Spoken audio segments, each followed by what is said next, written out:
મિત્રો, અમદાવાદની વધુ એક સોસાયટી છે રામદેવનગરની સન વેલી કોઓપરેટિવ હાઉસિંગ સોસાયટી, અને એના રીડેવલપમેન્ટને ગુજરાત હાઈકોર્ટના 2 જજ સાહેબોની ખંડપીઠે મંજૂરી આપી છે. અને તમારે આ બાબતમાં વધુ જાણવું હોય તો મને ખાસ ફોલો કરી દેજો, નહીંતર તમને આગળનો વિડીયો દેખાશે નહીં, એટલે મને ફોલો ખાસ કરજો.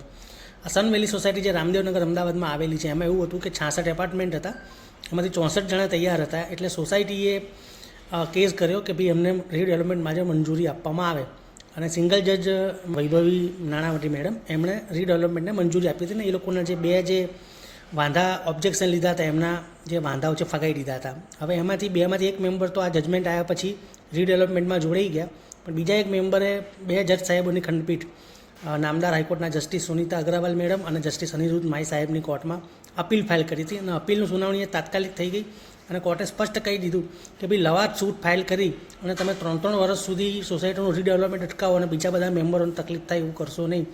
એટલે એ અપીલ પણ નામદાર કોર્ટે ફગાવી દીધી છે. તો હવે વધુ એક સોસાયટી હવે રીડેવલપમેન્ટમાં જાય એવા સંજોગો ઊભા થયા છે. તમને ખબર છે કે ઘણી બધી સોસાયટીઓમાં જે ડિસેન્ટિંગ મેમ્બરો છે એ લોકો લવાદ સૂટ ફાઇલ કરતા હોય છે સોસાયટીના જે વહીવટીતંત્ર છે એની સામે, અને પછી રીડેવલપમેન્ટ અટકાવતા હોય છે. પણ હાઈકોર્ટે આ એક સ્પષ્ટ ચુકાદો આપી દીધો છે કે લવાદ સૂટના આધારે તમારે રીડેવલપમેન્ટ અટકાવવું નહીં.